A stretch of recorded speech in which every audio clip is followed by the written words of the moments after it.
September 28, 1991, mid-afternoon, Tushino Airfield.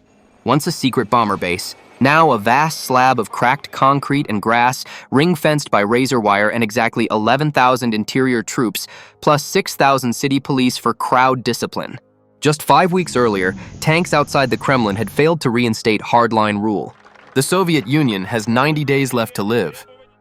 Time Warner's European division and a hesitant Moscow mayor's office brand today's gathering Monsters of Rock, pitching it as a free goodwill show. No tickets, no turnstiles, no official headcount, only endless commuter trains dumping fans in denim and leather, factory workers hoisting toddlers onto shoulders, cadets in parade boots trading badges for band patches, security planners banked on 100,000 attendees. By noon, police radios already logged north of 300,000. Helicopters circle low enough to rattle the PA trusses. Channel 2's field producer mutters, "If this goes wrong, it's on live TV in 4 continents." Nobody yet grasps that the day will pass into rock mythology. How many actually came? Soviet wire service TASS files a cautious 700,000. Western reporters on the press riser eyeball 1 million easy. MTV Europe and CNN split the difference at 1.6 million, a figure that will dominate every future headline, even while later satellite photo analysts insist 1.2 million is the most the airfield could physically hold. Local daily Moskovsky Komsomolets crunches tram manifests and estimates 350,000 inside, 200,000 stuck outside the fences, but the math drowns in dust clouds and bodies. Whatever the true number, it dwarfs the crowd at Woodstock and edges close to Rod Stewart's Copacabana record. That alone is history. What happens next is legend.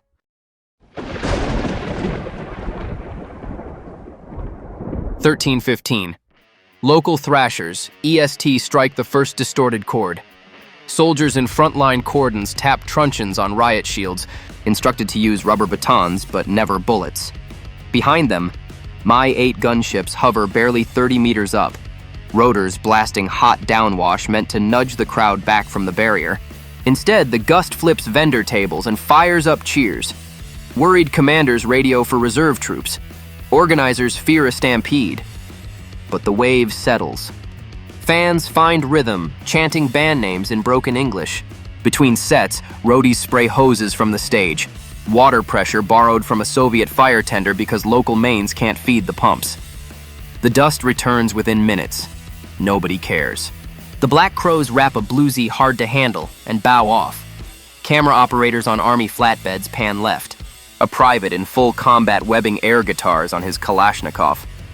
Another tears Velcro rank tabs from his jacket before diving into a circle pit. A senior officer drags him out, screaming. The scolding is swallowed by the bass rumble of the next bandline check. Pantera hit domination. Phil Anselmo's growl cuts through 400 kilowatts of Soviet-spec speaker cabinets. The crowd convulses. Under a midday sun, crush density at the rail reaches 7 people per square meter. At 1725, the east side aluminum crash barrier folds. Medics and infantrymen form a human chain, hauling limp bodies over shoulder toward field clinics.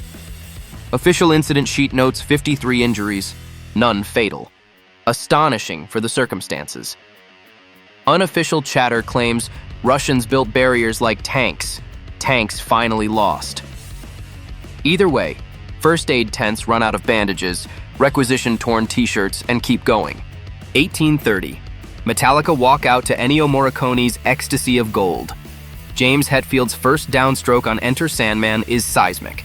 Lars Ulrich cracks the snare so hard during Harvester of Sorrow that the rim slices his left hand. Blood splatters toms for the next hour, visible in the Wayne Isham master tapes. Later he'll quip, "I was literally bleeding for Russia." Kirk Hammett fires the Sandman wah riff toward a sea of fists. Jason Newsted pogo jumps high enough to vanish from frame. Every chorus roars back fluent English from throats that learned the words off bootleg cassettes. Onstage decibel meters clip at 118 dB. Backstage, an anxious transmission declares, "The North generator bus just blew a capacitor," but redundant diesel plants carry the load. During Creeping Death, a Soviet paratrooper scrambles onto an armored personnel carrier and, with a grin visible from the midfield jumbotrons, windmills his helmet overhead. Nearby, another soldier holds up a lighter, against regulations but impossible to police. CNN's Bruce Conybeare files a live stand-up. Never seen troops this relaxed at a public event. Anywhere. At the stage-left camera ladder, a teen climbs past security, hands Hetfield a scrap of notebook paper. "Welcome to the poor but free," in Cyrillic. Hetfield nods, tucks it under a monitor wedge, and counts in fade to black. Broadcast logistics are as frantic as the pit. Soviet Channel 2 airs a 30-minute delay feed, muting profanity and cutting wide shots when naked crowd surfers flash across camera. CNN, NHK, France's TF1, and a German ZDF crew beam live hits via 2 satellite uplinks trucked in from Finland because USSR comm lines cannot handle simultaneous outbound video. Director Wayne Isham burns through 22 Betacam reels. Union cameramen complain about dust choking tape decks. Within weeks, low-gen dubs of Isham's masters surface on Moscow street stalls, 50 rubles a copy. A week's blue-collar wage, and spread across Eastern Europe on train routes faster than any official release. Soft power theorists will dissect the day for decades. Declassified CIA cultural diplomacy cables tag large-scale rock festivals as Tier 1 assets in narrative competition, and while KGB memos, found in the Mitrokin archive, warn that heavy metal lyrics are morally corrosive but can pacify economically unstable youth. And did Washington bankroll the rigs? Did Soviet reformers greenlight the show to vent social steam? Historians still argue, yet footage of soldiers headbanging seems to answer, whatever the planners intended, the outcome slipped their grip within minutes. Meanwhile, the music never pauses.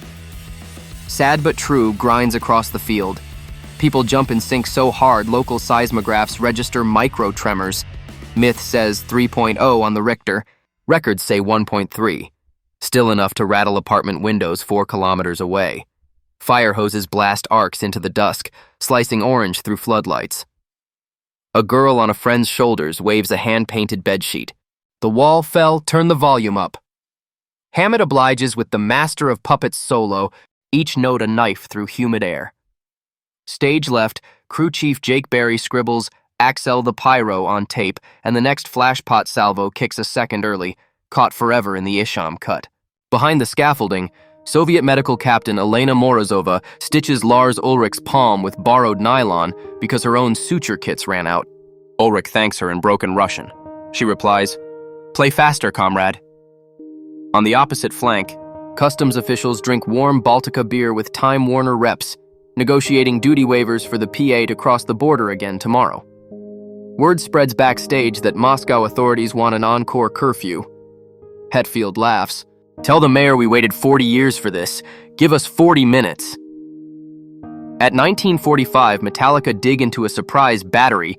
Crowd momentum surf rides bodies all the way to the sandbag barricades. Final song, Seek Destroy.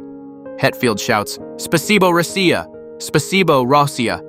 and flings a pick the size of a postage stamp into an ocean of grasping hands. Lars raises bandaged fingers in salute. Blood has dried black on the symbol edges. Fireworks streak over the field. Teenagers tear pages from state-issued school notebooks, twist them into makeshift torches, and dance on Soviet tank hulks parked as static display. Soldiers meant to guard the armor now sit cross-legged, sharing cigarettes with American techs. 3 months later, on 26 December 1991, the hammer and sickle flag is lowered over the Kremlin for the final time. Ask those who stood in that runway dust what toppled the empire, and few mention oil prices or nuclear treaties. They talk about one deafening downstroke, helicopters hovering like angry wasps, soldiers forgetting orders long enough to bang their heads, and 6 million strangers roaring the same chorus in the same language. That sound, they say, felt louder than any empire could ever be.